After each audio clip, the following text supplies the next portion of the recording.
Nous devons nous interroger sur les raisons pour lesquelles l'armée française, par exemple, bénéficie toujours de plusieurs bases militaires dans nos pays et sur l'impact de cette présence sur notre souveraineté nationale et notre autonomie stratégique. L'histoire récente, j'aime bien prendre des exemples sur la France elle-même.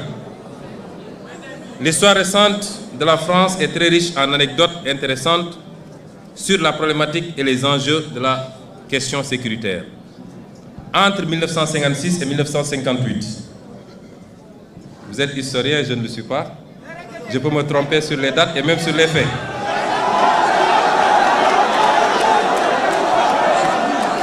Mais entre 1956 et 1958,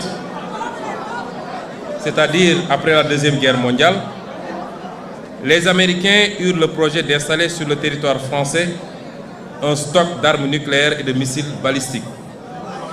Le projet buta sur la double question du commandement et du contrôle des missiles, dont le déploiement était admis par les militaires français comme un bon moyen d'accroissement du pouvoir dissuasif de l'OTAN. L'armée de l'air de la France jugeait alors inacceptable le principe selon lequel les escadrons de missiles balistiques resteraient sous commandement américain. Ces unités devaient impérativement être sous commandement national.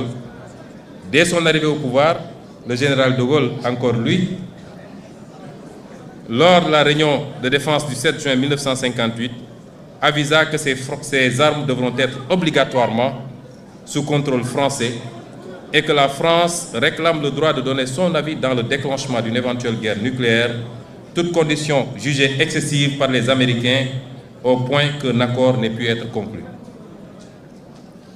Deuxième exemple, en mai 1966, le général de Gaulle engagea la France à se retirer du commandement intégré de l'OTAN, qui disposait alors d'une dizaine de bases militaires en France. Et la conséquence, nous la savons. Et justifia cette décision par la volonté de la France de disposer d'elle-même, volonté qui est incompatible avec une organisation de défense dans laquelle elle est subordonnée. Je réitère ici la volonté du Sénégal de disposer de lui-même, laquelle volonté est incompatible avec la présence durable de bases militaires étrangères au Sénégal. Ceci ne remet pas en question les accords de défense. Nous entretenons les accords de défense avec beaucoup de pays, les États-Unis, la Grande-Bretagne, la Chine même, je crois, beaucoup de pays. On peut avoir des accords de défense sans que cela ne justifie que le tiers de la région de Dakar soit occupé aujourd'hui par des garnisons étrangères.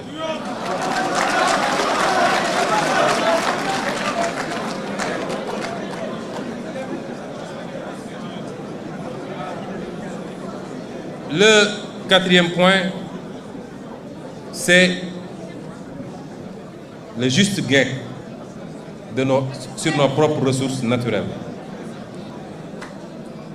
Nous l'avons dit plus haut, le modèle que nous voulons pour nous repose sur une mobilisation optimale des ressources endogènes.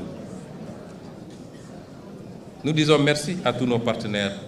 L'Union européenne est le premier en matière d'aide au développement. 51% de l'aide au développement vient de la zone Union européenne, dont 20% de l'Union elle-même et les 80% du cadre bilatéral. C'est une bonne chose. Mais si vous mettez en parallèle ou en contradiction cette aide par rapport à ce que nous perdons, nous, dans la relation réelle, économique, qui peut se jauger à travers l'exploitation de nos ressources naturelles, à travers les clauses des marchés publics exploités sur le pays, je peux vous assurer que nous perdons 10 fois plus ou 20 fois plus. Pour faire de leur pays ce qu'il est devenu, nous pouvons faire plus et mieux et obtenir plus que mieux. Notre challenge se trouve ici, en Afrique. La question monétaire, qui est une question qui nous semble fondamentale. Parce que, M. Mélenchon, nous avons, comme je l'ai dit, un pays à transformer. Et cette extraordinaire jeunesse que vous voyez attend beaucoup de nous. Et c'est pourquoi le plus difficile, ce n'est pas d'avoir un programme avec des axes que nous ferons ceci dans l'agriculture, ceci dans l'industrie, ceci dans la fourniture des biens et services de première nécessité. Ce n'est pas ça le plus problématique pour nos pays. Le plus difficile, c'est d'aller chercher les moyens là où ils sont. Et nos moyens sont énormes, mais ils nous échappent. Et nous allons les chercher là où ils sont.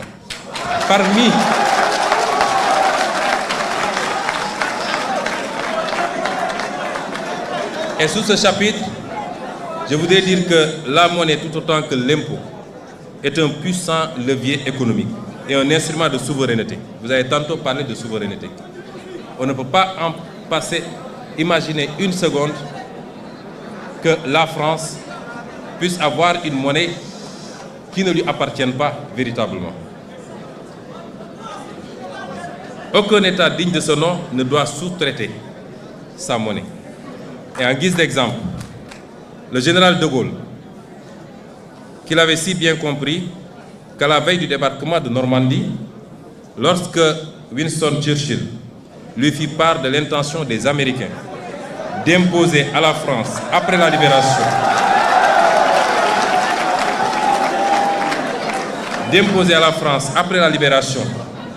une nouvelle administration, une monnaie appelée billet-drapeau, le général piqua une colère noire. Vous connaissiez ces colères. Allez, faites la guerre avec votre fausse monnaie, rétorqua-t-il.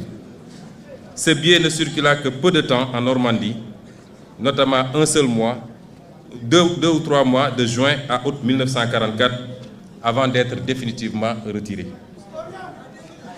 Voici ce que nous en disions sur la question monétaire dans notre ouvrage intitulé « Solutions pour un Sénégal nouveau ». Je disais